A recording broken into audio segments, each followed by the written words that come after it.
Celaena Sardothien stands before Queen Maeve and realizes just how small she is in the shadow of the ancient Fae. Maeve demands she embraces her birthright as Aelin Galathinius, but Celaena refuses to resurrect the girl she once was.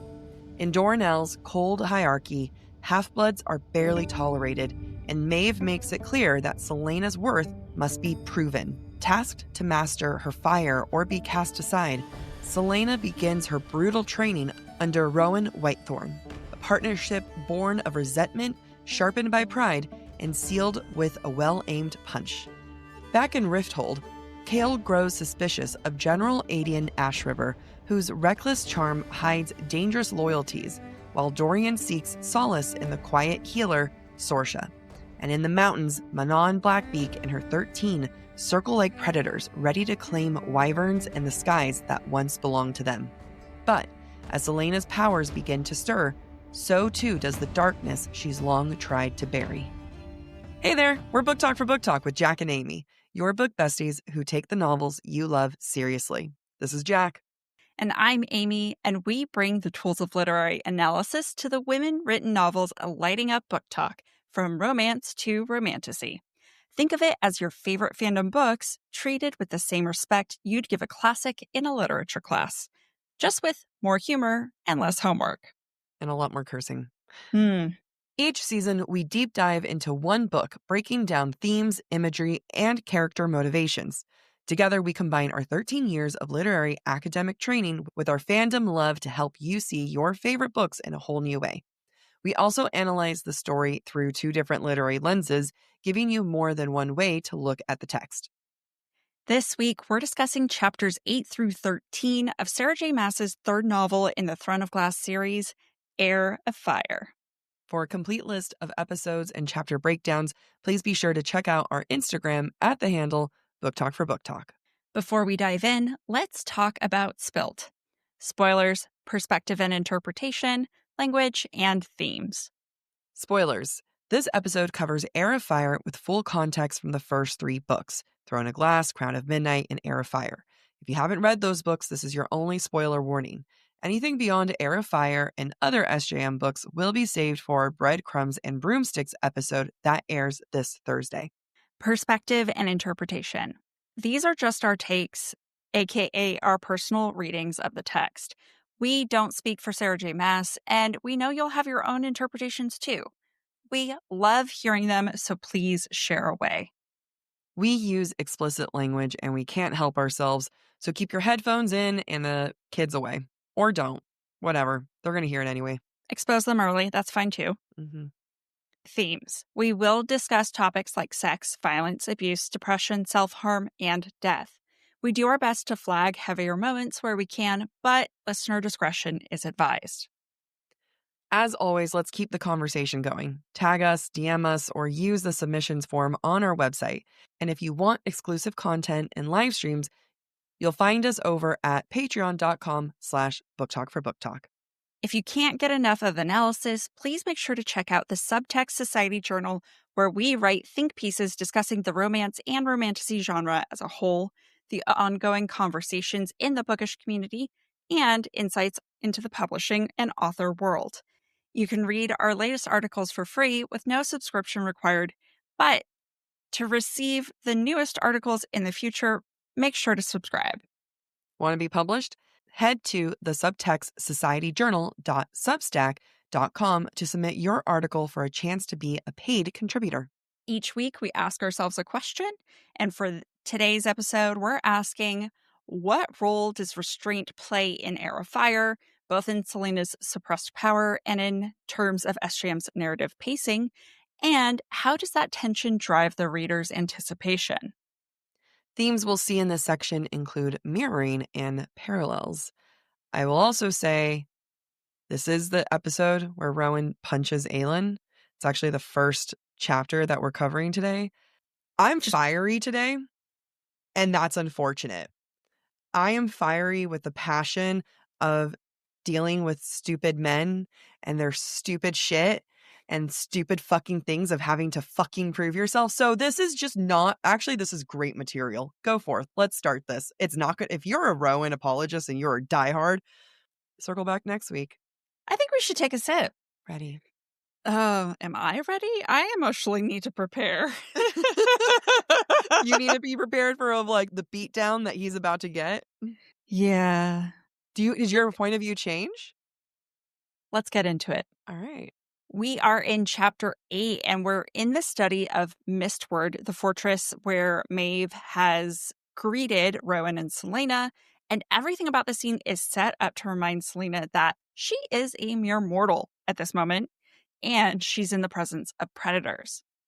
We see this in the way that Selena's body reacts to her surroundings. Quote, her hands were shaking so badly she didn't bother going for her weapons or Rowan's. The blood rushed from Selena's head. She forced herself to take a breath and another. In addition to Selena's body overreacting to the situation, we also see her like uncomfortability. Yeah. Her discomfort. Yeah. We're looking for a Wow. word, discomfort. Yeah, less syllables. We also see her discomfort in her observations about Rowan. Quote, the room was too hot, too small, Rowan a brooding force of nature behind her. He stepped away from her with his powerful predatory ease and leaned against the door. He's back. What was it last time? Sexy Jaguar? Is that what we called him? Is that what happened? Man, you guys, it's been a few weeks since we recorded episode 1, and I remember us going way too hard on something about a jaguar. Yeah, it has been a few weeks. Yeah. We were different Okay. people then. We really were. Anyway, Rowan is a predator. We see it in his lithe body and how he moves, and Selena is uncomfortable. To me, this is setting the stage up here that Selena is terrified that she is not in power and that those around her are the ones in power. And this is not like anything we've seen before. Selena has always kind of had this cocky attitude of like, I can take anyone here. And even in Throne of Glass, when she was stripped away and she was literally a slave and in shackles, she was still like mentally being like, I'm going to kick their ass. And it's like, no, you can't. You're starving. This is the first time where I think she has a very realistic idea of, oh, I'm not going to make it out of this room. And it's meant to set this up that Rowan is old and threatening. I'm going to start with this statement mainly because I really want to make editing a clip of this episode easier. And that statement is Sarah J. Maas is setting up Rowan's character development. And you have to start somewhere. And normally that's a low place so that you can build him up. SJM is setting Rowan up at his lowest.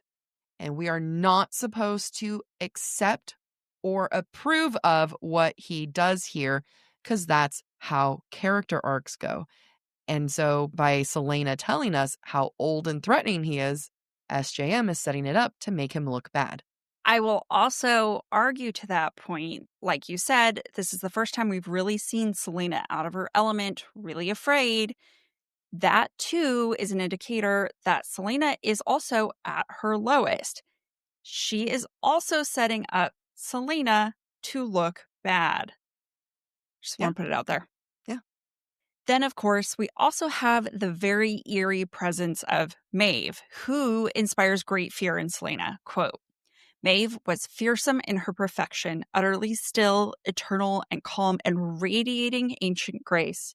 Maeve, the face of 1,000 legends and nightmares. Epics and poems and songs had been written about her, so many that some even believed she was just a myth.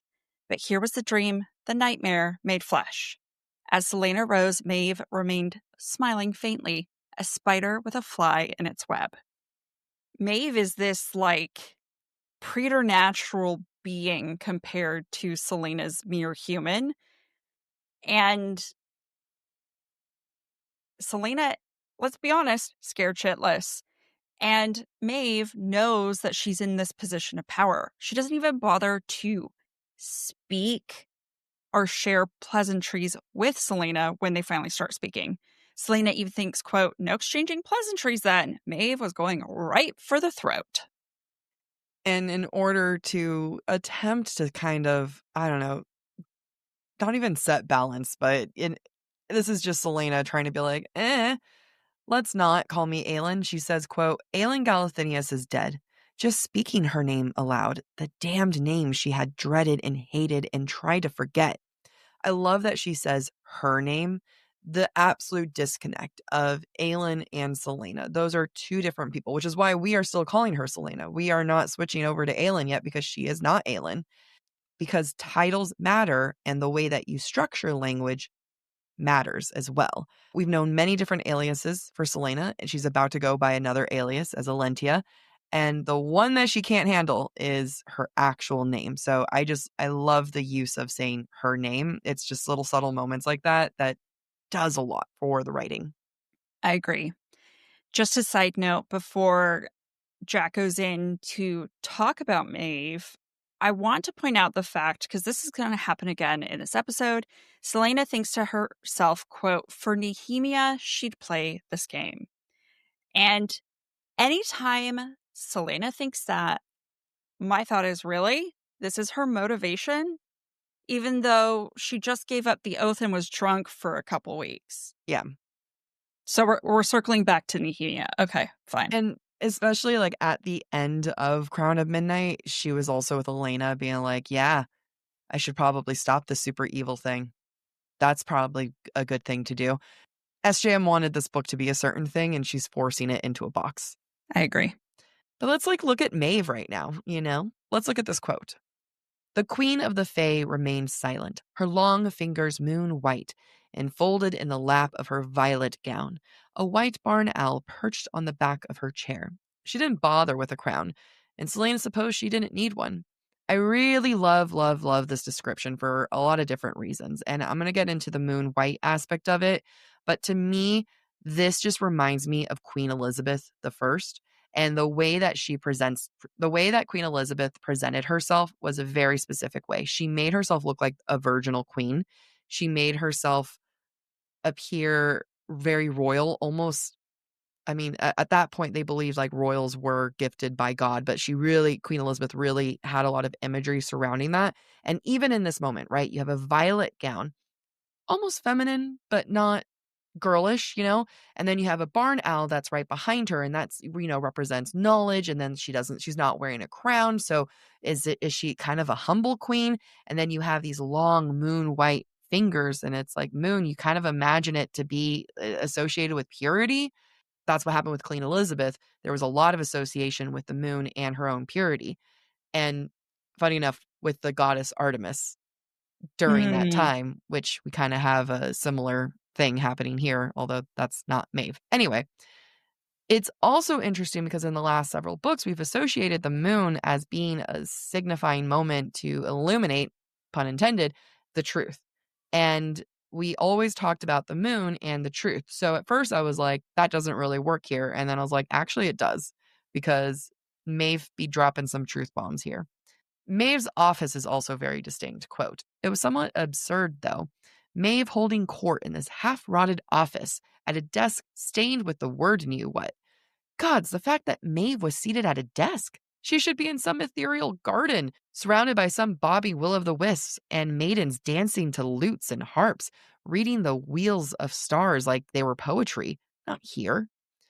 Again, it's very disrupting of what we're seeing and what we would imagine. It's interesting what Selena's imagining, where it's a very non-threatening image. And honestly, it's frankly a very childish image. And I don't think that's what Selena actually was anticipating. I think that's kind of her coping through this very scary woman who she hasn't given much thought to. She hasn't thought about why did her parents not want her to meet Maeve. She hasn't thought about, hey, maybe I shouldn't be doing this. She hasn't thought about like, hey, this is one of the oldest creatures here on this planet. Maybe this isn't a good idea. So you have this childish notion about Maeve, but then you also have this like contrast again. Maeve doesn't have a crown, and here she is with this very non-royal area, and it's meant to put you off kiltered. And I don't think this is a Crescent City spoiler, but this reminds me of one of the characters in Crescent City when you see their office for the first time. And you know, Bryce was kind of thrown off of, this is what it looks like in here. And it kind of had the same vibe for me. Yeah. I think it's a great point, though, that it's also a coping mechanism to help her cope through her fear of Maeve in this moment. Maeve is less scary if she's surrounded by women playing harps and lutes in a garden. Yeah. I mean, in theory, I'd be less scared of that, but I'd also, I mean, now that I'm thinking about it, I think I would be scared of it. I'd feel very, no, I don't want to frolic, not with strangers. Now, before Amy goes into her note, I want to call out another brief moment, and it's another brief power move. This time it's from Rowan, and it's the fact that we discover that he does not let Selena bathe before meeting Maeve. And we recognize that it's something that is meant to throw Selena off kilter. That is what Selena identifies. Rowan and Maeve share a little look, a little smile. And, someone might be sitting there being like, oh, God, so what? She doesn't get to shower. That has a lot. There's a reason why when people go through very intense, dark depressions, they don't shower. It has a lot to do with your mentality. I don't want to say that this is a light thing, that he doesn't let her bathe. And we've already talked about, maybe we haven't. This is the second episode after all. Bathing often represents cleansing of sins. And Rowan is not letting her cleanse her sins. He is not letting her even try to be better at this point. So, Well, and there's also something about propriety, right? It is expected that you look your best when you approach your king or queen because you want to be as close to their level as possible, because it's a sign of respect. yeah. Selena, by being dirty, is not being respectful. And he knows that Selena's a queen. So he's allowing this queen to come before his queen as lesser. Mm-hmm. If not just allowing it, setting it up to be so. Absolutely. We learn at this point now that Maeve had asked Selena's parents to see Aelin. Aelin's parents, whatever. And Aelin's mother, Evelyn, specifically did never let Maeve meet Aelin/Selena. In fact, they even defied Maeve's orders to bring Aelin to Maeve when she was a child. While Maeve is informing Selena of this background, Maeve, quote, seemed to come closer without moving. Run. Every instinct roared with the word. She had a feeling that the eye of Elena would have been no use, but she wished she had it anyway. Wished the dead queen were here for that matter. You know it's a big deal if Selena's like, gosh, where's Queen Elena? I Because know. even Queen Elena's better in this situation. Yeah. What I find interesting in this scene, and I think is very important for understanding Rowan and Selena and how their relationship develops over the course of this novel, is the fact that the only time Selena works up the nerve to talk back to Maeve is when Maeve begins to talk about Endovier. Mm-hmm. That is when Selena's like, absolutely the fuck not. You will stop it. Now, Selena just deflects. She doesn't say what I just said. But what we learn from the narrative is that, quote, Selena didn't want Rowan knowing about Endovier, didn't want that pity. Pity is going to be so important in how Selena reacts to people around her. And it's important for us to call that out because it starts several threads that we're going to follow during the course of our analysis. So, first of all, Selena doesn't want pity. That includes, but maybe is especially, she doesn't want pity from Rowan. She chafes at it. And that's because at the end of the day, it feeds her self-hatred. We'll come back to that idea a little bit later in the episode. I do not relate to people when they're like, I don't want their pity. But that's because I feel like I use pity as a weapon. Where if someone was like, one time I was like, oh, I didn't get any sleep. And they kind of were like, couldn't like up all night. Like they just made a snide comment about me reading. I was like, no, it's the anniversary of my dad's death. How do you feel about that then? Do you feel good? And yes, that was my response in that tone. Use pity as a weapon. It's my recommendation. Yeah. See, and Selena hasn't learned that lesson yet. Pity makes her feel weak. Yeah. I mean, mine's probably not healthy. So, don't actually do this. It's also important that Rowan doesn't know much about Selena other than what Maeve tells him. And it's important for us as readers to clock that because ultimately he's just going to make a lot of assumptions. And his assumptions are going to fuel his interactions with Selena. He only really begins to change once he learns more about her. It's really interesting that Selena doesn't want Rowan's pity because it's meant to show that there's tension between the two, right? You wouldn't go to a stranger and, you're at Starbucks and you're just like, that woman who's ordering the pumpkin spice latte, I don't want her pity. Like, you don't do that with a stranger. You normally do that when there's been some kind of dynamic. And I really want to point out they have spent 3 days together and have had one conversation. Mm-hmm. Now, while they've spent 3 days together, it's been an absolute silence. They have not talked. And it is an instant way of building a dynamic and relationship that authors do. I personally feel like in this instance, it's a bit of a cop-out. It's putting in here's the tension without giving me reason why there should be tension. My interpretation of this is that Selena views Rowan as a warrior, an immortal warrior who's lived a lot longer than she has. She might want his respect. Yeah. And him pitying her does not help her earn that respect. I can be on board with that. I need a few lines getting me there.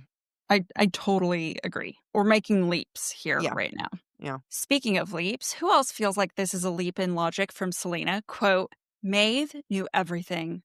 Through whatever spies or power or guesswork, Maeve knew everything about Selena and the vow to Nehemia. How? It's because her eye twinkles? Like, that's it. There's no other real clue other than Maeve once saying, my spies say. But then there's multiple times throughout the conversation that Selena's like, I could tell by the way she looked at me that she knew the whole truth about my, my background or whatever. This is an easy solve. Sham could have had Maeve say something to show us that Maeve knows something that she shouldn't know. And that maybe she does have powers or access to other things that are giving her that knowledge. Instead, though, Ashayam is telling us that this is the case through Selena, which to me makes it a little unbelievable. I have so many twinkles in my eyes, and that's mainly because my contacts are dry.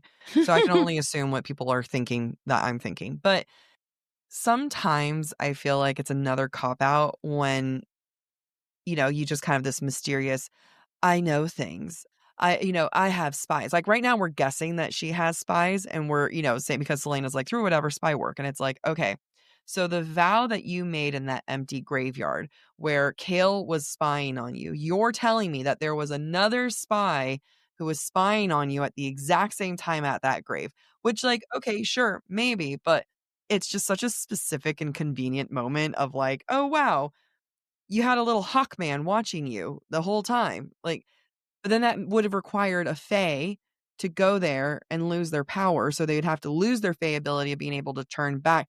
There's just a lot into it. And I think when people go like spy network, it's a cop out. I agree. I got nothing else to say. I'm so spicy today. Okay. The next part, people love to forget. They love to forget this thing when it comes to Rowan. Maeve says, and remember this, Rowan is her number one man. They had a look at each other and he's like, silent conversation. I didn't bathe her. And Maeve was like, good guy, right? Like, so as far as we know, we need to assume that Rowan is the same. So Maeve says this, quote, I do not permit mortals or half-breeds into Doranel. For a half-breed to enter my realm, she must prove herself both gifted and worthy. Mistward, this fortress, she waved a hand to encompass the room, is one of several proving grounds and a place where those who do not pass the test can spend their days. Beneath the growing fear, a flicker of disgust went through her. Half-breed. Maeve had said it with such disdain. I'm not saying that what Selena says later is good. People have equated it to her promoting genocide.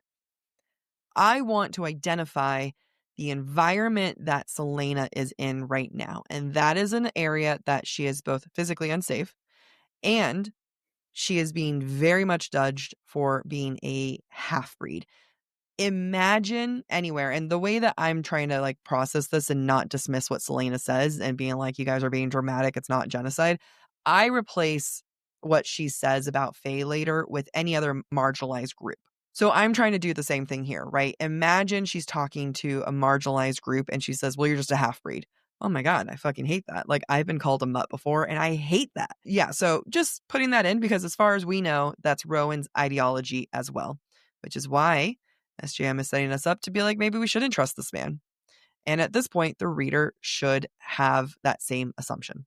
We get more moon imagery, which is confusing because, like I said, moons means the truth. Quote, Maeve ran a moon white finger down the owl's head. I wish you to become who you were born to become queen. And it's such a funny statement because, you know, you should feel at ease, right? You should feel like, yay, Celaena is a queen. She's Aelin. Mm-hmm. Why do I not feel safe? It's a great use of whatever magic wording is happening here. And it is the truth. Maeve does want her to become queen. She does want these things, but like we do not trust what she is putting down. And not much is being said here other than, you know, stroking a finger down the owl's head. That's intimidating. I don't know why it is, but it is. And maybe it's because, like, at this point, we know too much of it, but I think it's good imagery of showing that Maeve isn't to be trusted. Yeah, in a lot of ways, the moon imagery associated with Maeve is a red herring because we've been taught to associate moon with truth and Elena. But you know what? Elena also isn't to be trusted. Yeah. And so both Elena and Maeve are being associated with the moon. Maybe it's not a good thing, guys. Well, it's funny because both of them are, I mean, Elena doesn't tell the truth for shit, but both of them do want Selena to become queen, but for Yeah. different motivations. Yep, very different reasons. Now, after the encounter with Maeve, Selena and Rowan leave the study, and Rowan takes Selena to her rooms. Selena immediately smells, quote, meat and garlic. Her stomach grumbled, but she'd probably hurl her guts up the second she swallowed anything. Selena, despite being hungry, despite being on the road for 3 days, doesn't think she can stomach anything.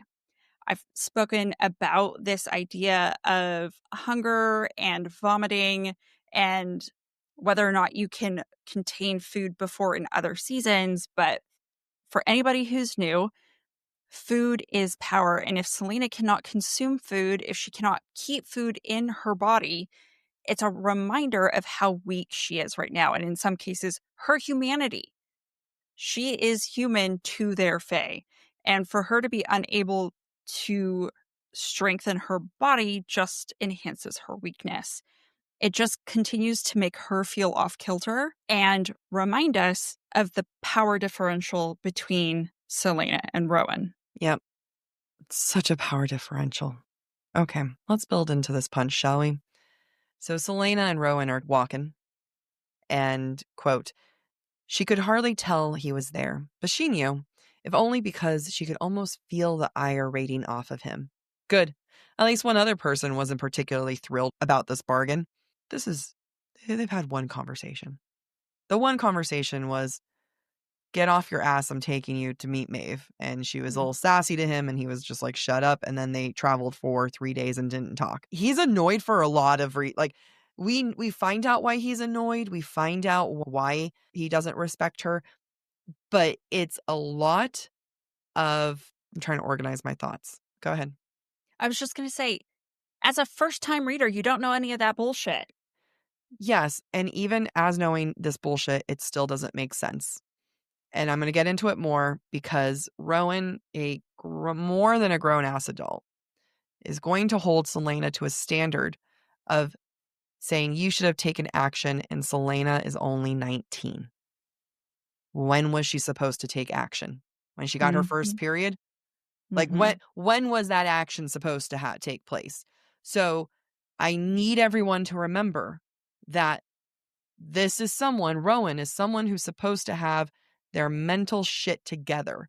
If I, a 35 for only 3 more days woman, almost 36, can have enough wherewithal to be like, this kid is just now coming into their power, is just now figuring their shit out.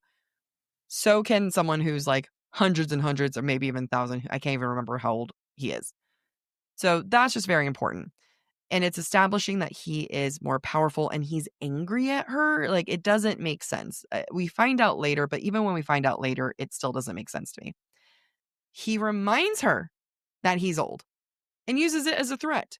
Quote, I fought on killing fields long before you, your parents, or your grand uncle were even born. Power imbalance. She's Faye. She's also an assassin. They're equals. She's not even 20. She's not even 20. They're not equal.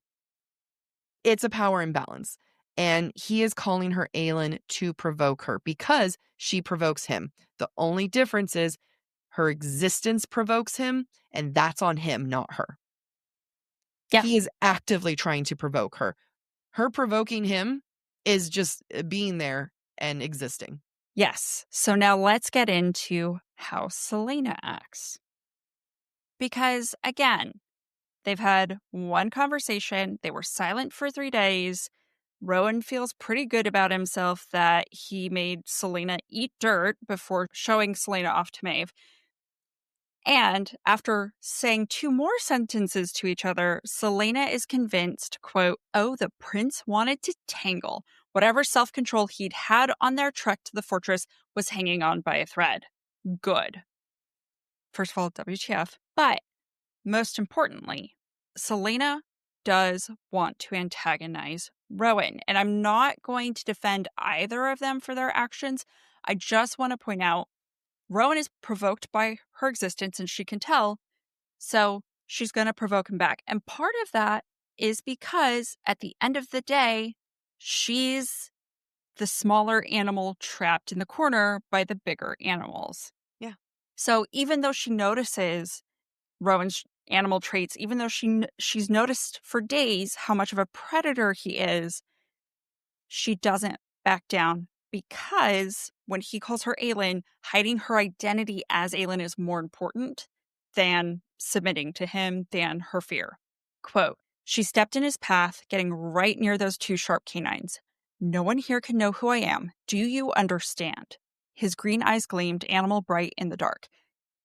Even though he's visibly a predator, she's going to make demands and provoke him because she cannot yet accept her identity. Then we finally get to the damning sentence, quote, and then she said one of the foulest things she'd ever uttered in her life, bathing in the pure hate of it. Fae like you make me understand the King of Adarlan's actions a bit more, I think. And again, in order for me to not dismiss it, I have to replace Fae with any other minority group. I'm not even going to say it. I don't even like thinking about it, right? Like the second I start thinking about, okay, well, that's the reason why blank like you deserve blank blank. And I can't even do that. People say that she's promoting genocide. It's hard for me to say yes, but I can also understand what people are saying. And what she says is not okay. What she says is not acceptable. It is still important to remember the context of when this was said, where she is on the defense because the people here view her less because her blood is not pure. Exactly. I mean, you could view this in a couple of different ways. You could view this as the Fae are the minority, but you could also view it as the half-breeds being the minority, right? And so Celaena has been deeply offended. She has been humiliated. She is afraid. You can't be surprised if she spews hate back after they've been doing shit to her. And Maeve even told her, hey, we purposely didn't come and help your family because your mom never showed me you. Yep. I let your entire family die because I am petty and I have zero regret for it.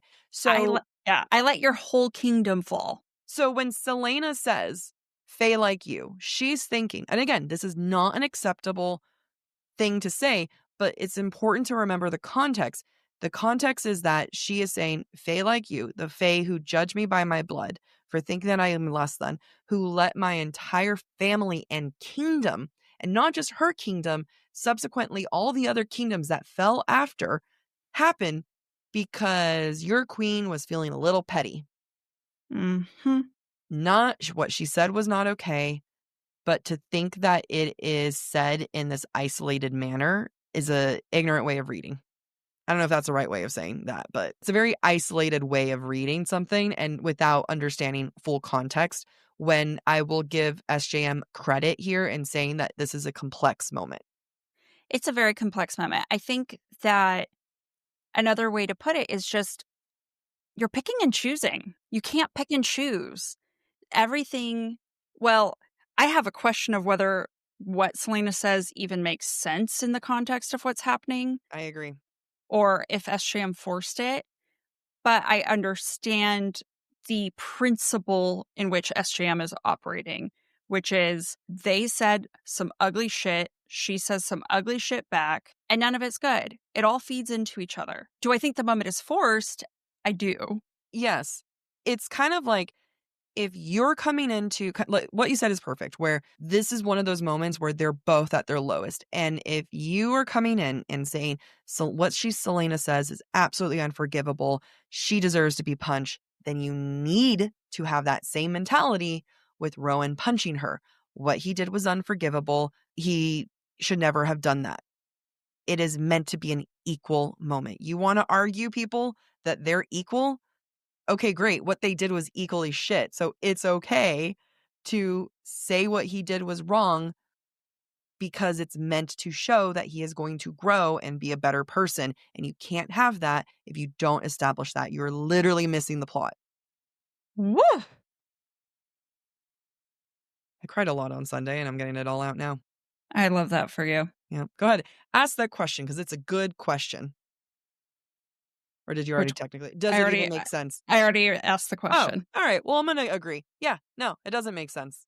But it happens anyway. So we're going to now focus on how Aelin reacts to being punched, because I think the way Aelin reacts to this in this scene and in a couple subsequent scenes that we're going to see, she's okay with it. And I think that's why readers are okay with Rowan's actions. Yeah. But let's remember the context, folks. Quote, she hit the wall, whacked her head, and tasted blood. Good. That's what she thinks. Good. Selena wants to be in pain right now. Physical pain helps mask emotional pain. Just like her drinking wine and being drunk under the sun at the start of the novel, it masks the emotional pain she feels. She is being self-destructive.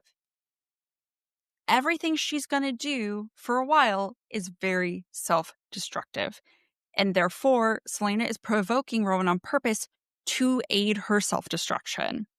It makes me think personally, Rowan is weak by responding to her taunts, and he catches himself the second time. But again, to Jack's point, they are both at rock bottom. Yeah. She doesn't want to be alive. I don't think he wants to be alive either. How are we not looking at this as Rowan's at more rock bottom than her? Right. The fact that he's getting provoked by a teenager who, Mm-hmm. frankly, is underage for him, the fact that he's getting provoked that hard by a teenager and he's losing self-control and is punching a mortal human woman in the face. I don't give a fuck that she is an assassin warrior. Still punched her in the face. Shows that he's actually way more screwed up than she is. Yep. Selena also describes it that, quote, faster than she could sense, faster than anything had the right to be, he punched her. It's funny because sometimes, like, I think people also forget. We forgot when we were talking about this Yeah. scene of the setup to this, right? Like, initially we talked about it. We're like, he warned her. They were on their way to training. Neither of these things happened. They were not on the way to training. He did not warn her. He did not tell her, you better shut up or I'm going to hit you. Yeah. And then Yeah. she keeps pushing, none of those things happened. It's a very short conversation. At one point, I was even debating counting the words that had been exchanged between the two of them. And I promise you, it was probably going to be under 100. Oh, yeah. It's like 4 sentences. Yeah. Why does it matter? She is a warrior. She asked for it. we're going to get into that later, which is going to be in our breadcrumbs and broomsticks section. So just wait. You think I can bitch now? I can bitch more. But know this. I already made this point, but I'm going to keep reminding you this isn't supposed to be okay. So let's all be on board with that as we move forward. I'm sure if we ask SJM herself, she'd be like, yeah, no, it's not okay that he did that. I wanted to show how much of an asshole he is so I can make him better. Right? He's not going to come in as this wise knight in shining armor and then continue to do nothing. Like, Rowan already is one of the most boring characters in this series. We got to give him one little interesting thing, and that's from being a woman hitter to not. Sorry, even I was like, that's harsh. He is just as depressed as Celaena. Arguably more. Arguably more. Yeah. And that's what we should be seeing in this moment. Yeah. They parallel each other, even though we don't know it right now, which means if you're not okay with Celaena's actions, you're not okay with Rowan's actions because they're both coming from a shit place. Mm-hmm. So Rowan goes for a second punch and then stops. Celaena taunts him, quote, her breathing turned ragged as she purred, do it. He looked more interested in ripping out her throat than in talking, but he held the line he'd drawn. Why should I give you what you want? She purrs to him. She's trying to seduce him into hitting her again. Even Rowan recognizes what she's trying to do.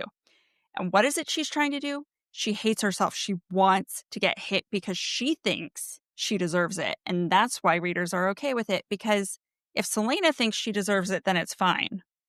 It's not. It's not fine, guys. No, SJM is trying to accomplish so much in such a short period of time. Mm-hmm. And actually, at this point, I think she's established her self-hatred. Like, yes, she hates herself. So Celaena being like wanting to be punched makes sense. The way we got to the self-hatred is a little like we already went in on that of like, that does not make any sense here. But then this dynamic between the two of them is also feeling very rushed.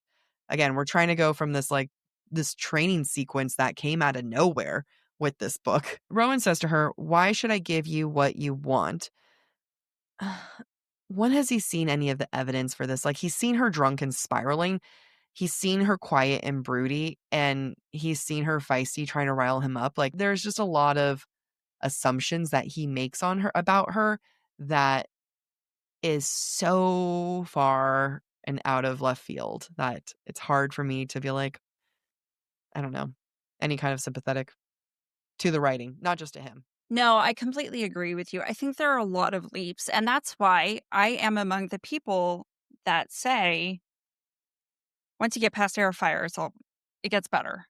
And it's not because Throne of Glass and Crown of Midnight were bad. They were actually pretty good, except for Nehemia. Heir of Fire, this is a rough start. This is her roughest start so far, being SGM and her writing. I think, and I don't know if I'm going to say this later, if I'm saying this next week.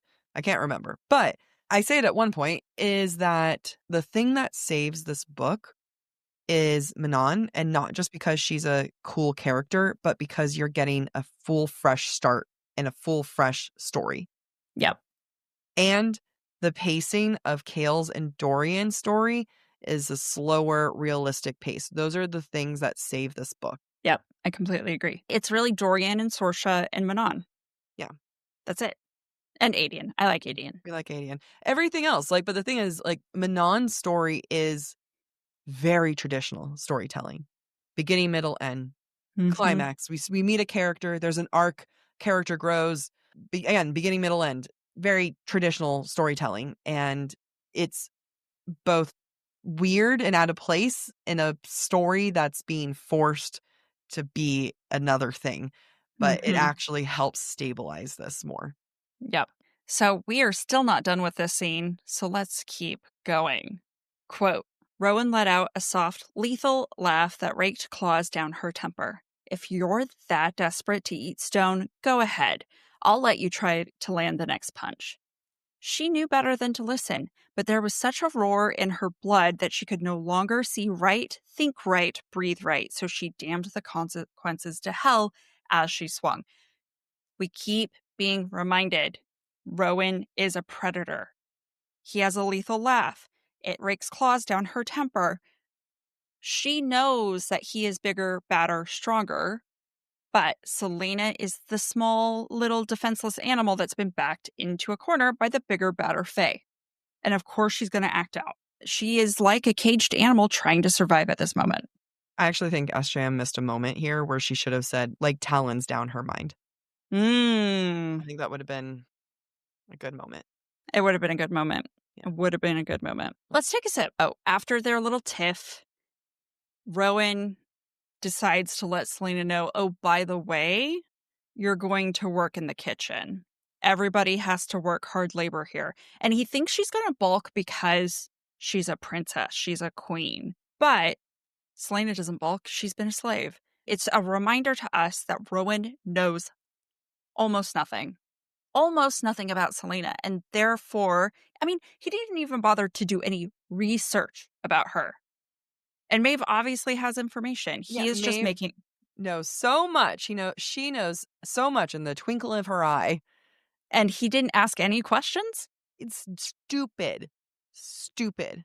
So he's making assumptions. He's proving he's making assumptions. Selena doesn't want him to know any more than his assumptions because that continues to make him a tool for her self-destruction. As long as he continues to hate her and think the worst about her, she's going to succeed in her implosion, essentially, because he's going to be the match that lights her fuse. When Selena tries to remind Rowan that they're technically distantly related because Maeve said so, Rowan says to her, quote, "We've as much blood in common as I do with the fortress pig boy," which is a very effective way of saying, you are insignificant and disgusting. And I want nothing to do with you, Selena. But also it implies dirty blood. That's the thing, right? Like, with as much as, like, what is it? With the fortress pig boy. Yeah. There's, like, the pig boy. First off, you can be like, what, literally a pig boy? Or, the guy who handles the pigs. But either way, you associate pigs with mud and just dirty dirt. I don't want to say mud blood, but like literally that's kind of what I'm like coming into. But he's saying that it's dirty, that I'm so disgusted by the fact that you and I have this disgusting a little bit of blood related. Yep. And it's trash and you're trash. So, So Selena gets to her room. Rowan leaves for the night. And Selena stops to think about her actions of the last 5 to 10 minutes. And again, I want to remind folks how Selena's okay with what's just happened and why that might make you as the reader okay with what just happened. But we must fight our instincts and not succumb to Selena's warped thinking. She has cognitive dissonance right now. She is depressed AF. We should not be agreeing with Selena. Quote, lashing out at Rowan like that, saying the things she did, trying to fight with him. She deserved that punch, more than deserved it. If she was being honest with herself, she was barely passable as a human being these days. No, that's what they want you to think. Yeah. Now, maybe she deserved retaliation for provoking Rowan, but Rowan deserved retaliation for provoking Selena. Let's just be real here. Either way, though, it doesn't mean physical violence was the answer. It doesn't mean physical violence was the right thing to do. The fact that Selena rationalizes the physical violence against her shows how mentally unwell she is right now. Because rationalizing harm, quote from Google, rationalizing harm caused by others towards you is a defense mechanism, a psychological strategy to protect oneself from painful or unacceptable feelings. Selena hates herself because Nehemia is dead and she feels responsible. She doesn't want to feel that way. So let's rationalize the fact that someone else is causing her pain and should therefore continue to cause her pain because that will distract her from her feelings about Nehemia. And if we, the reader, can say, yes, Selena rationalizing this violence as being okay is a sign of her being unwell, take that mirror to yourself. And are you rationalizing this violence as well? And is that okay, that what you're doing too? Wow, we are not holding back. I just need people to understand how sad I was the last 2 days, so so drunk on Sunday. I talked to some people, they're like, "Were you celebrating your birthday early?" And I was like, "Did you see the lyrics I put on there?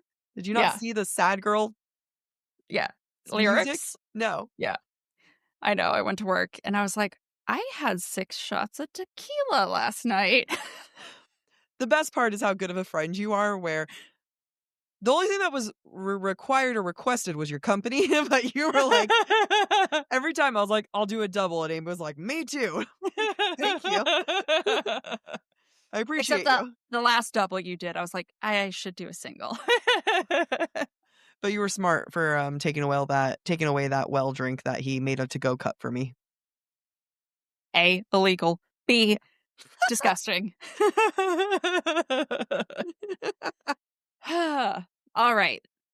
Chapter 8. We're finally at the end, folks. Selena admits to herself that despite how fearsome Maeve is, Selena admits, I say admits because it's the first time she's really saying it to herself out loud, quote unquote, in her brain. It's the first time she's acknowledging the fact that maybe she was the one who damned everybody in her life. Quote, what Maeve could never understand was just how much that little princess in Terrason had damned them a decade ago, even worse than Maeve herself had. She had damned them all and then left the world to burn into ash and dust. So what we finally get at is not the fact that it's Nehemia that makes Selena feel like shit. It's really Selena and who she was as a 10-year-old, not being able to save people. She feels responsible for the fall of her kingdom, for the death of her family. And that's just the tip of the iceberg when it comes to Selena's self-hatred. Was she 8 or 9? I don't think she was 10. Oh, you're right. She was 8.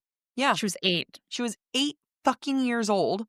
And I want people to recognize the counterweight of words here. How much that little princess damned them. These are two things that are opposites to one another. How can a little princess truly actually damn an entire kingdom? Or fight back? Anything. Yeah. We, the reader, are supposed to be picking up these clues. Yeah. That the expectations that Selena has of herself are irrational and not okay. And I think to some extent, the reader might be able to pick that up, like, say like, oh, baby, you're so little. We need to have that same frustration with Rowan when he has those expectations of her. We're now in chapter 9. And I love chapter 9 because it is slightly structured like a chiasmus. And if you haven't watched my video about chiasmus on our Instagram, you should go check it out. Annotated with Amy. Annotated with Amy.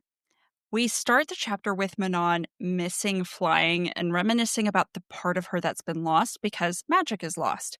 She's standing on the edge of a cliff and like, the wind, I remember flying. The chapter ends with the very thrilling news that the witches are going to be able to fly again with the King of Otterland's wyverns. This is so important, right? Because to open with the fact that Manon is reminiscing on the importance of flying and how that's been stolen from them because of the loss of magic, by the way, which is caused by the King of Otterland, has to be there to explain why they are willing to fall into his trap of flying his wyverns. They are so desperate to fly again because it is so fundamental to their existence that they don't care what the King of Otterland's plans are. Yeah, we'll fucking fly these wyverns. Yeah. Get what they want. Yep. The first sentence of this chapter is, quote, Manon Blackbeak stood on a cliff beside the snow-swollen river, eyes closed as the damp wind bit her face. It's a very violent description, right? The Mm-hmm. snow-swollen river, eyes closed, damp as if someone's been crying, bit her face. It's very reminiscent of what we just saw in chapter 8 with Selena getting hit in the face. And then later on in the next chapter, we're going to have Selena staring at herself going, oh shit, that's a rough face. It's a good point. Another thing Manon thinks to herself, I freaking love Manon. And it's because of sentences like this. And there's just so much character in the way that SJM writes the narrative when it's Manon's point of view. This is why people love Manon. It's because of how much SJM infuses Manon into her writing. Quote, there were few sounds she enjoyed more than the groans of dying men, but the wind was one of them.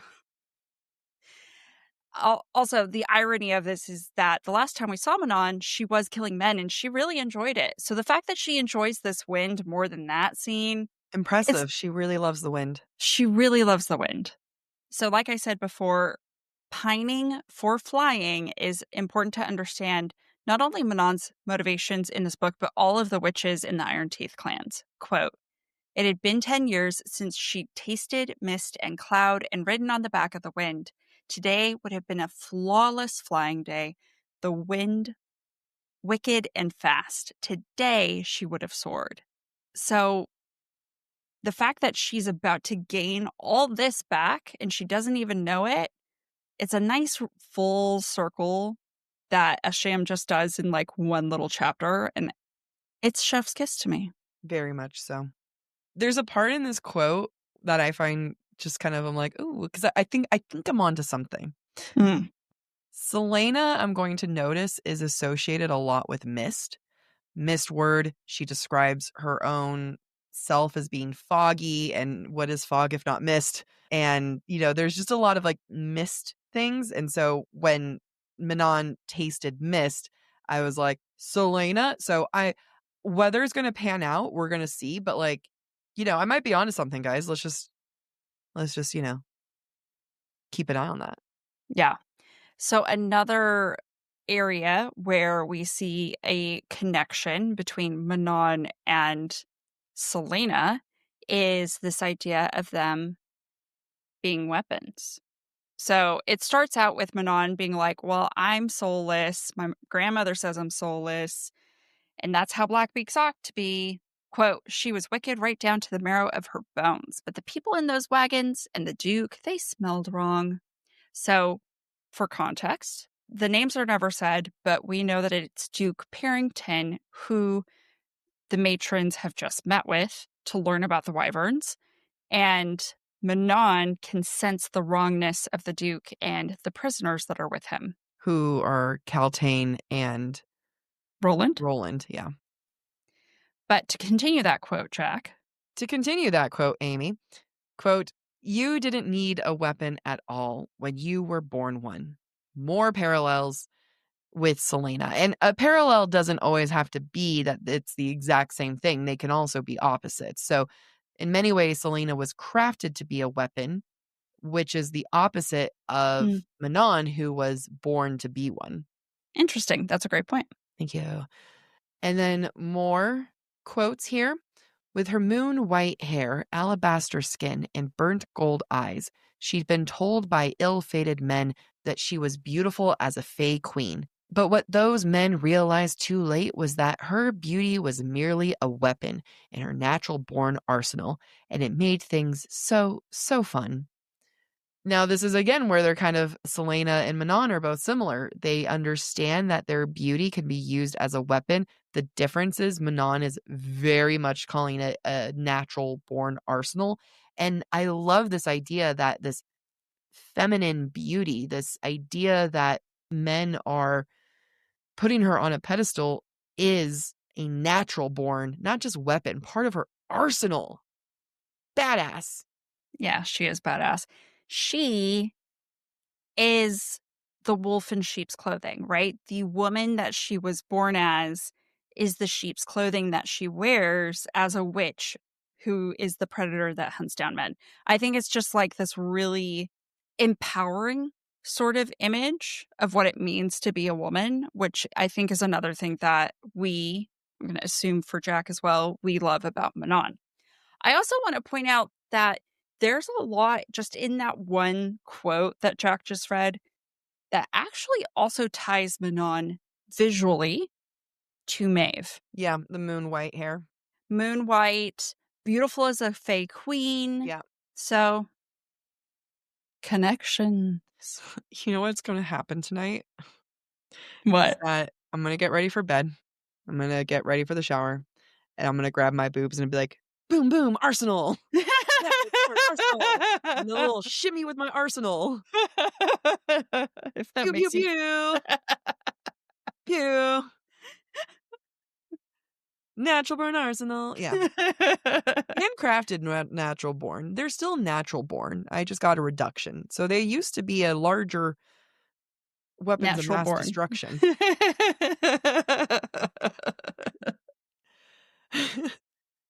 For people who aren't watching this, it's a shame. You should, because Amy has these like certain laughs and smiles that she does with me where you can tell she resents being my friend or resents the humor she finds in me. Like this, there's a little, every time there's a giggle, there's a little self-loathing in there too. No, but in a fun way. Actually, it wasn't even that bad. There's other times where you're like, I hate us. Yeah, those I feel down to my core. Yeah, that wasn't it. Your core. No. Okay.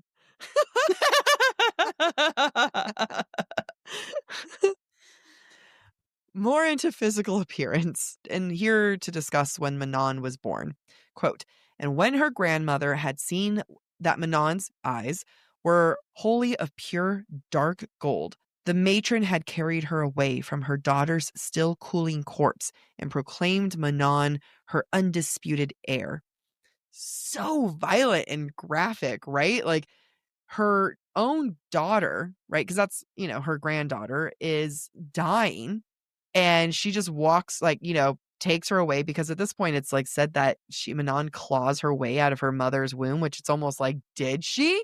Are we even exaggerating at this point? I don't think so.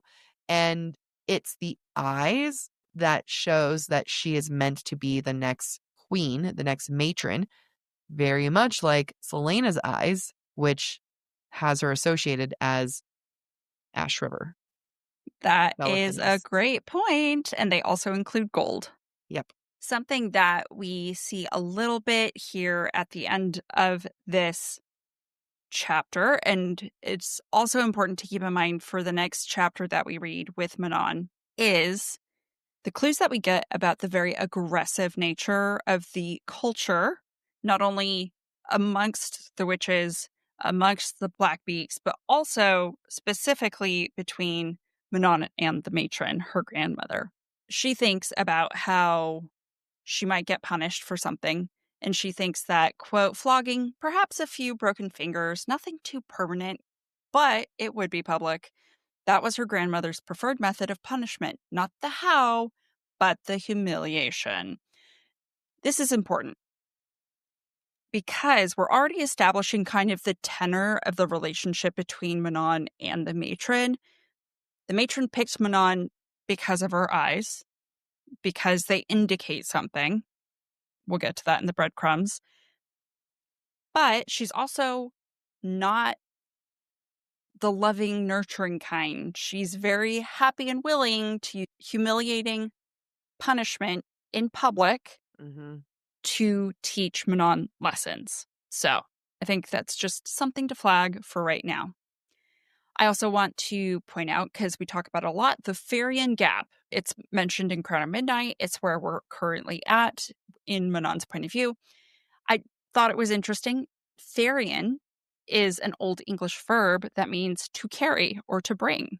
And the Farian Gap is where you have to travel through to get from the White Fang Mountains to Terracin. Something to that effect. From one place to another.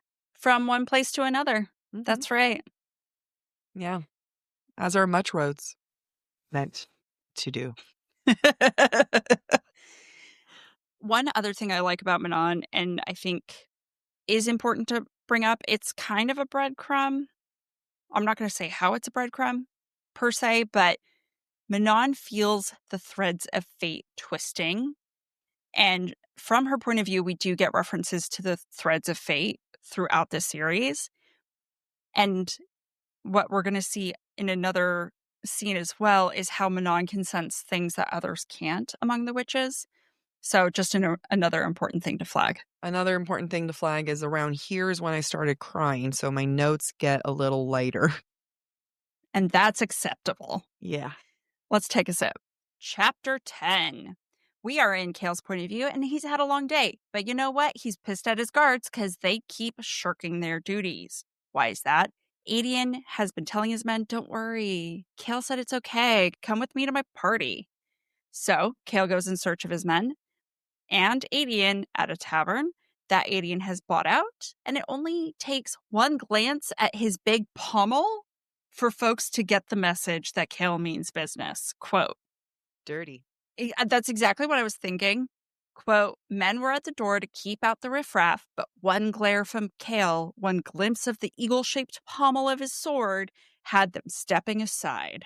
I That's just can't different take bald it. eagle for you right there. No. I think we've been listening to Wood by Taylor Swift a lot lately. Yeah, maybe. So I get it. An eagle is a bird of prey. It's a symbol of power. It represents his family. Everyone knows he's captain of the guard, but it's just so phallic. I just can't take it Dirty. It's a seriously. dirty bird. There's a reason why bald eagle has other dirty connotations.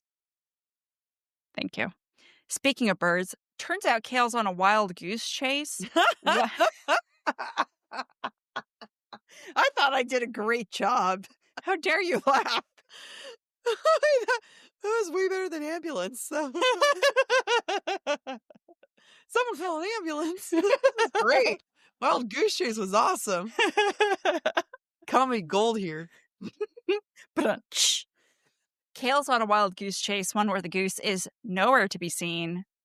Mysterious. This triggers something for Kale, and I wonder why. Quote, No, it's fine. I have a different thought, but continue. quote, so he needed to have more than just words with Aelin. He needed to find something to use against him, so Aelin would agree not to throw these parties and swear to keep his bane under control. Tomorrow night, Kale would go to whatever party Aelin threw and see what leverage he could find. This is very Selena coded to me. This is not the honorable Kale we met in the first novel. I feel like the honorable Kale would have just gone to Aelin and said, be a better person, stop doing this. Yeah. Kale wants to blackmail Aelin. Yeah. And I have to ask the question, is it because Aelin is related to Aelin / Selena that Kale is conjuring Selena in this moment? I like that. That was a good thing to end on. I was going to be like, that's one cooked turkey. And just to keep going. It's going to pluck his feathers. No, but I actually really like that. I do think that has a lot to do with it. I actually think that because Aelin is related to Aelin and Kale knows Aelin is Selena, I think he actually finds a lot of comfort in Aelin. Yeah. I think Yeah. baby boy's pining. Will you love me? That's the queer fic I need. I need that fan Still be fiction. into that? Mm-hmm. Yeah. Actually, AO3, Chapter 11. Selena wakes up to a love note and a tin of salve. Quote, you deserved it. Maeve sends her wishes for a speedy recovery. This is not helping. Because Selena agrees with Rowan. Yeah, I did deserve it, Rowan. Which solidifies the cognitive dissonance going on in her brain right now. If you don't know what cognitive dissonance it means, I'm hard pressed to define it at this moment. It means far away from real thoughts. Yes, where your thoughts do not align with reality. I actually think I did a good job. You did a great job. Thank you. Rowan doesn't know what he's doing, right? He doesn't know that he's enforcing this dissonance within Selena because he feels justified. Selena's not going to enlighten him about the harm that he's doing because she wants his respect. And she doesn't want him to know what she's going through. So they're caught in this really, really, really shitty cycle. And we should all know that they're both contributing to it. And if you want some more imagery for their lack of forgiveness and moving forward, you can look at the fact that Rowan only gives Selena a few pitchers of water and soap and then some new clothes. And it's like, there you go. May that be enough. Few pitchers of water is not enough for me to bathe at all. Is her hair even clean? I mean, barely. Like, what can you even do with that? There is no double wash with that one. And again, I would like to talk about bathing really representing a cleansing of sins. You can even in this point say cleansing of forgiveness of one another's actions.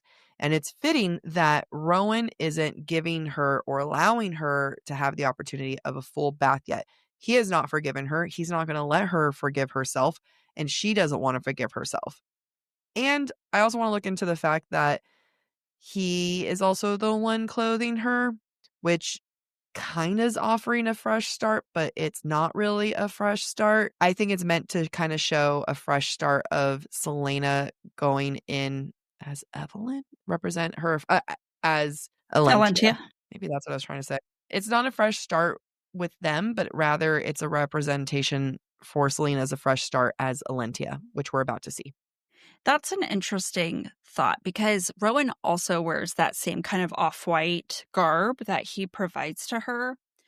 And I wonder if it's not only Selena starting afresh as Alentia, but also the both of them needing their slates wiped clean.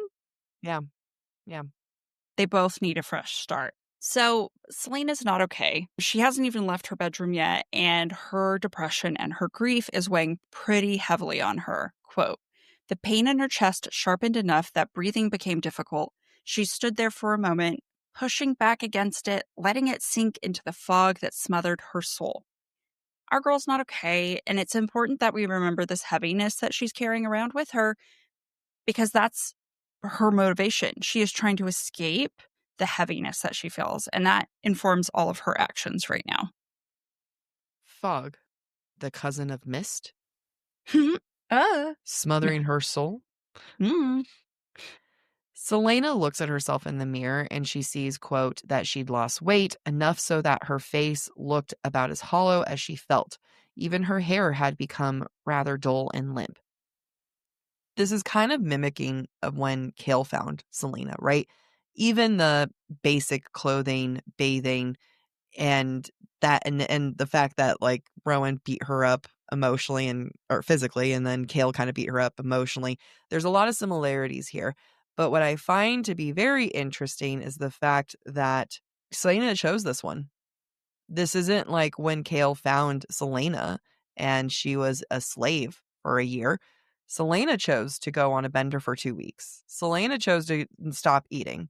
She could have been at peak physical readiness. Selena allowed herself to get to this point, and it was absolutely a choice and maybe even the first time she's ever done something like this in her life. Yes.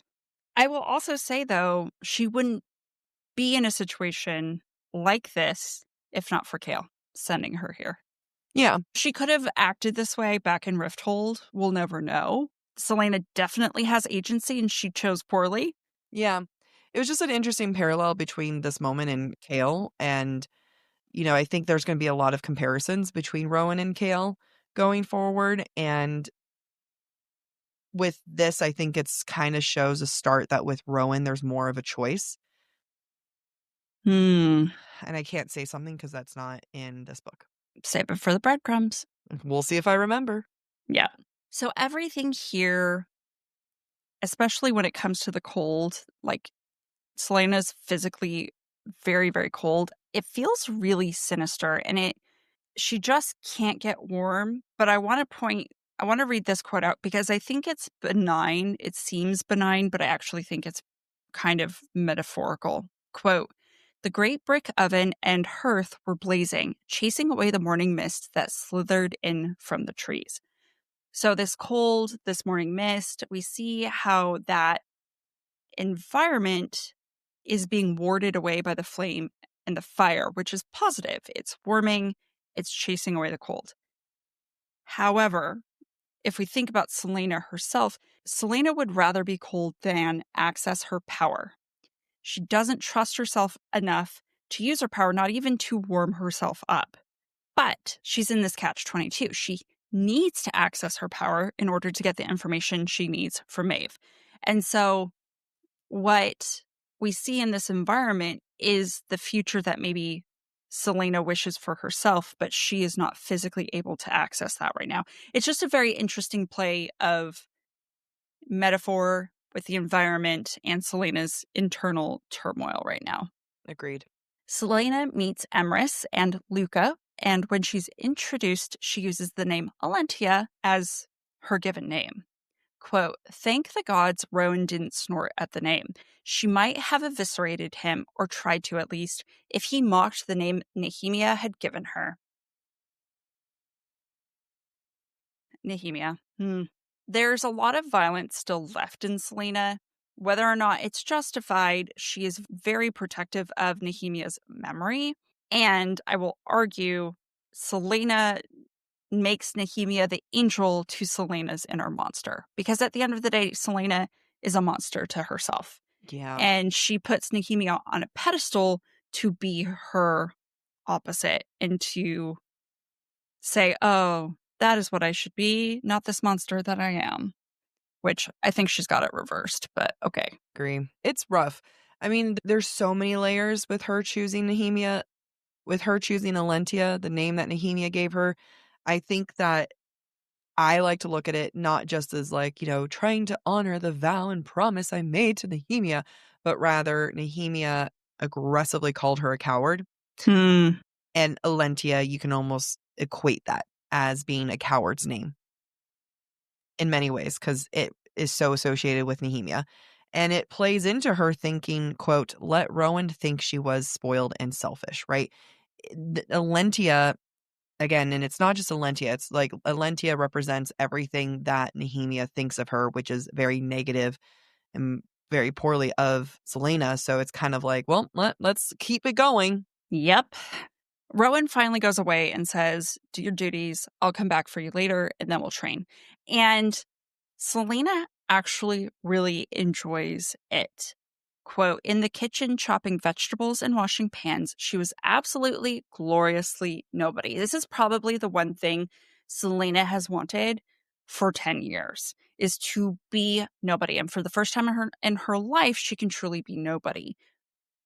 But what she fails to realize is that being nobody doesn't solve her problems, because anything that is kind or pitying still sets Celaena off. And if she were happy with being nobody, she wouldn't be reactionary the way she is. We'll see this series of things happen with Emrys and Luca in the kitchen. I think when she's talking about Luca, Celaena thinks, quote, "He said it with enough humor and kindness that it chafed." What would they do if they knew about the blood she'd spilled, how she'd tortured Grave and taken him apart piece by piece, the way she gutted Archer in that sewer, the way she'd failed her friend, failed a lot of people? I find this interesting because maybe for the first time we see a modicum of guilt over what Celaena did to Grave and Archer. And if not guilt, then at least acknowledgement that those acts have sullied her soul, that she does have sins to atone for. And this is all showing us how Celaena views herself, not only a failure, but a monster and not worthy of kindness or pity. This is especially poignant when she thinks of herself in comparison to Emrys and Luca, who she doesn't even know. They were, quote, "uncorrupted by a wicked empire, by years of brutality and slavery and bloodshed." She could almost see the three souls in the kitchen lined up beside each other. Theirs bright and clear, hers a flickering black flame. Corrupt, sullied. Here, we begin the motif of Celaena's inner flame in earnest. Celaena's going to refer to the flame inside her a lot, thanks to Nehemia saying, "Don't let that flame go out," which I guess is better than "you're a coward." But anyway. You're a coward and you need your fire. Contradicting statements. Yeah, exactly. And before I turn it over to Jack, my last note: despite the warmth of the oven that chased away the cold, flame for Celaena has a negative connotation. It is corrupted and distorted. Yep. There's a little snippet here where Luca is talking to Celaena and he says, quote, "Most of us were born to mortal mothers, with fathers unaware they sired us." I love that. I love this little tiny social statement that SJM is making, that men have the power to leave. Men have the power to not even know that they sired a child. how much of this is also implying that it was non-consensual, that it wasn't a fling that they kept having, that, maybe it wasn't a one-night stand. Maybe it was something a lot more horrific.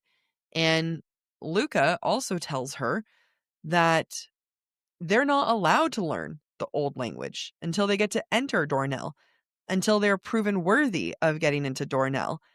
And it emphasizes that knowledge is power and that knowledge and power are only for the worthy. Which, quite frankly, makes Maeve just as controlling as the King of Otterlin. Yeah. One thing to note in this chapter is that Selena gets really stuck on this idea that she could not remember what it was like to be free. Mm-hmm. And this is something that really, really bothers her. And quite frankly, rightly so. She hasn't been free since she was 8 years old. She hasn't been free in almost 11 years. But it's only now that she's really starting to realize that. And I bring it up because it comes up a couple times in the chapter. I'm sure we'll come back to it eventually. Take a sip. 8. We are now in chapter 12, and we learn a lot about the Iron Teeth Witches in this chapter and their way of life. We also learn a lot about the fierce loyalty Manon has to her 13. I really love, actually, the way Manon describes her cousin Asterin. Quote, though Manon was more than pleased to see that Asterin, beautiful, brash Asterin, had done most of the damage to the other witch, she still had to punish her second. The witches talk a lot about, like, not knowing what love is and not having affection or loyalty to anyone but, like, the clan. It's so obvious from this, like, first sentence how much Manon loves Asterin. And later, after she's beaten Asterin up because she needed to be punished and Asterin's broken her nose, we get this little characterization, which, again, I love, quote, Asterin was just insane enough to wear the broken nose like a badge of honor and would love her crooked nose for the rest of her not-so-immortal life. This is what SJM does well. You learn about a person in one sentence. Mm-hmm. This is SJM kind of hitting her stride with her characters, maybe not her plot, but with her characters. And I think that's what also makes Manon and the 13 so lovable, is because SJM just kind of really lets go and is free with it. And it's a very different approach to reading about our heroines in general. Agreed. It's also female relationships. Yes. That's not bad. And it's funny because we get Selena with Nehemia being like, that's my best friend. And you're kind of like, babe, that is toxic as fuck. And then you have Manon that's like, I don't have any friends. And it's like, here are my 13, though, that I'm super tight with. Yeah, yeah. Yeah, I agree. And I think that's why Manon saves this book, really, is because SJM's actually doing the work to establish these characters. It gives us a female connection that I personally have been craving and feel like Nehemia only hindered it. Yeah, I completely agree. We get another reference to Manon being a weapon, which again reminds me of Selena. Selena actually, by the end of this episode, will also call herself a weapon. So, to further Jack's point that Manon and Selena mirror each other, quote, Manon treated her body as she would any other weapon. She kept it clean and honed and ready at any time to defend and destroy. Which is perfect because this is the opposite of what Selena's doing. And she just was admiring how she let her weapon get very limp and bony. Tarnished, yeah. Oh, yeah. What I like about this moment is that because we've read the first 2 books in the series, even though Manon doesn't have a lot of context, we as the reader get enough information through and on to deduce what's going on, which I think is clever writing. Quote, but even her training couldn't keep her from being out of breath when she reached the atrium by the Black Bridge that connected the Omega to the Northern Fang.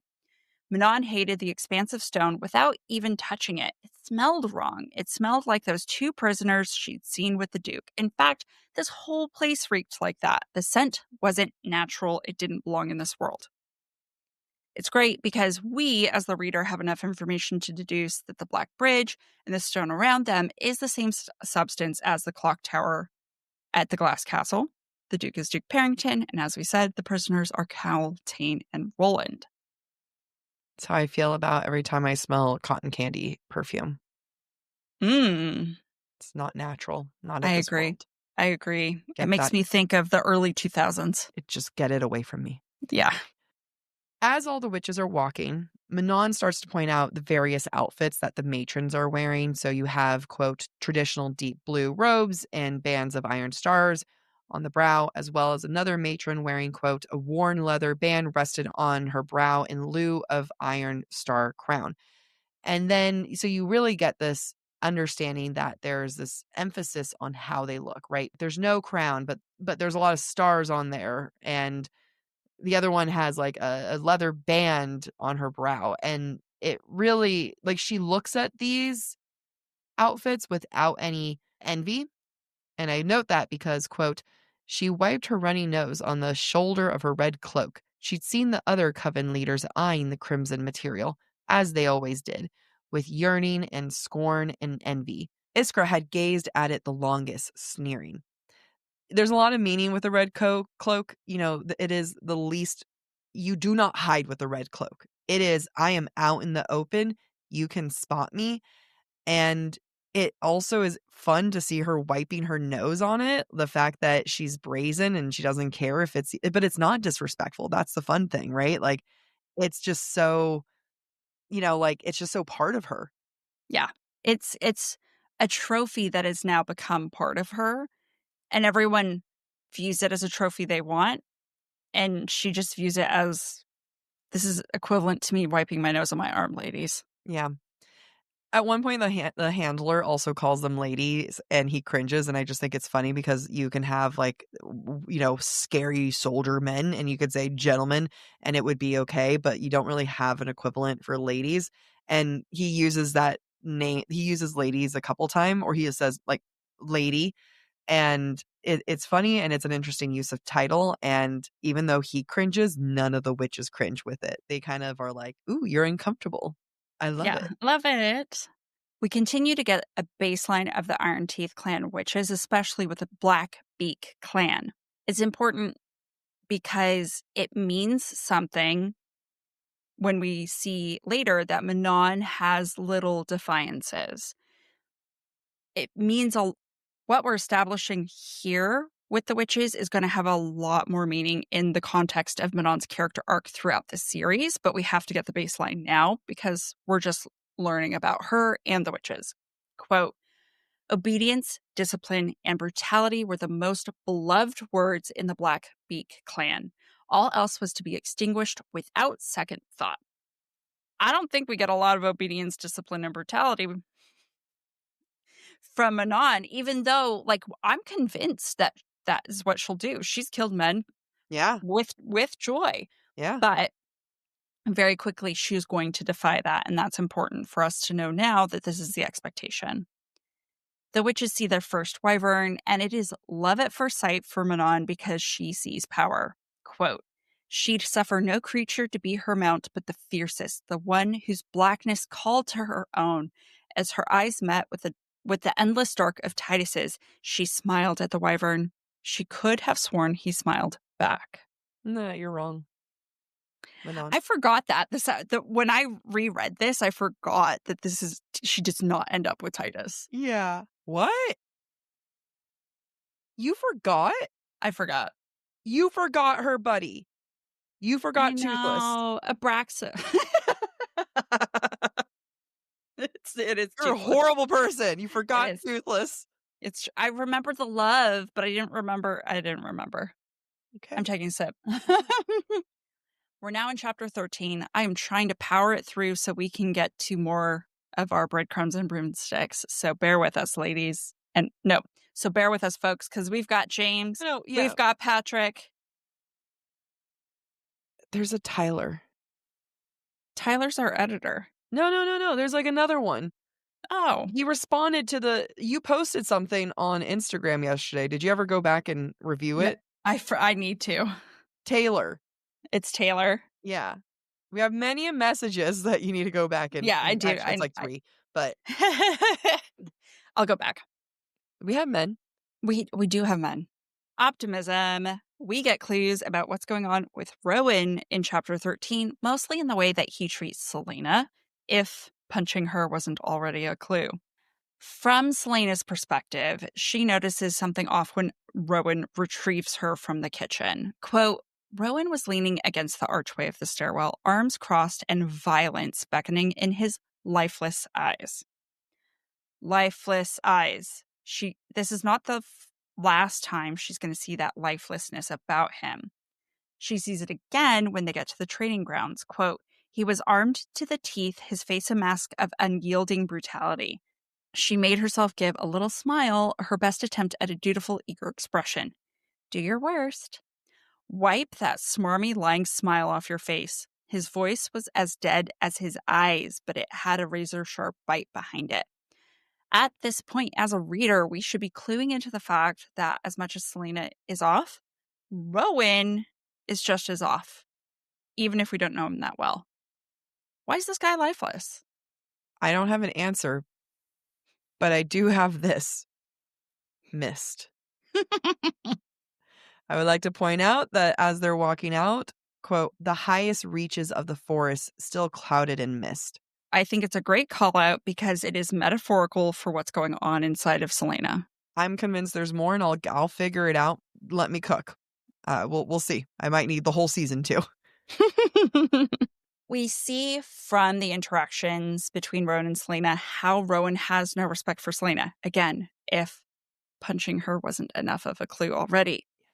He tells her to, quote, shut her smartass mouth. His physical interactions with her are threatening. Quote, he brought his canine so close to her neck that one movement would have had him ripping out her throat. There's a lot of threats of ripping out her throat. This is like the third or fourth time in this episode. And then Rowan decides to tell her exactly what he thinks of her. Quote, I think you have no control over yourself, no control and no discipline, not the kind that counts deep down. You are a child. Yes, sir. Yeah. She is a child. Yeah, we agree. We agree. She is a child. You are a child and a spoiled one at that. And you're a coward who has run for 10 years while innocent people were burned and butchered from the age of 8 years old to the age of 18. She ran while innocent people burned and were butchered. This is the clincher, though. Rowan hates Selena for the same reason Selena hates herself. Yeah. And neither of them have the clarity of mind to understand that she was 8 years old. That's where it's so frustrating. What drives me so insane about this is one, the whole like for 10 years from when she was from when she was 8, when are we going to say, oh, you should have started trying? Honestly, I think the fact that she's starting to not even try. I mean, she's on the path, whether she wants to admit it or not, but she's on a path at 19 is impressive. Mm-hmm. How about the fact that he's calling her spoiled brat? I really struggle with that on a writing perspective because SJM has done nothing to give Rowan that impression of her. It's not like he saw her having a vacation on the rooftop. He saw her spiral on the rooftop. You cannot tell me that he viewed that and was like, this spoiled brat who is drunk all day long and is withering away by the days. Yeah. You know, there isn't anything wrong with her. It's just really lacking on support of me believing what he has to say and what he believes. Yeah, and this ultimately comes down to SJM's writing. Yeah.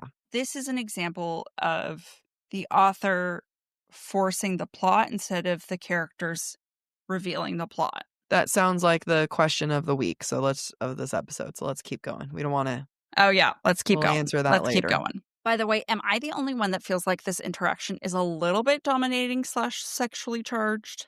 Oh, right before they start fighting, Rowan says to Selena, quote, shut your smartass mouth and shift. A shuddering rush went through her, a spear of lightning in the abyss. Sounds like she was turned on. Yeah, we're about to support everyone who stands them together. Because they're like, there's so much chemistry. Because you and I were like, there's not much chemistry. SJM is doing the work to put in the chemistry there of showing that charge. Yes. but it's not like, I had to read it and I'm like, is she trying to make this sexually charged? I don't feel sexually charged by this. I mean, I think what's interesting is that SJM puts in all of, and this will go into the end of the week question, but I'll forget this, but SJM puts all the right words and phrases. And she does it again next week when we talk about when he bites her and he's like, you don't bite another man's woman. And it's like, you don't say that if you're not going to have some kind of like charged moment. But do we believe it? Stick I around. don't. Okay. Or don't Yeah. stick around. Stick around. Stick around. Quote, Rowan pounced with fluid ease, his powerful thighs digging into her ribs as he straddled her, and he was now sitting on her chest. She laughed again, strangled by his weight. I'm just saying, SJM tries. That's all.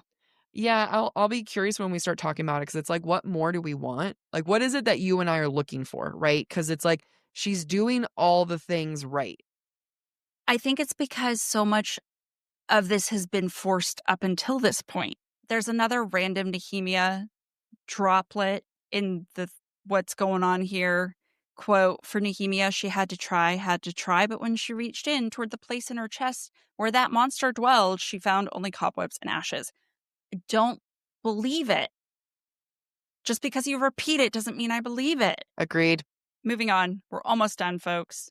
Here's the moment I was alluding to earlier that ties back to Manon when Rowan and Selena continue to spar.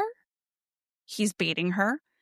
And, quote, the flash of temper snapped her out of it long enough to say, my bare hands are weapon enough. He just gave a taunting grin and sauntered into the maze of hills. It's a parallel to Manon. Yeah.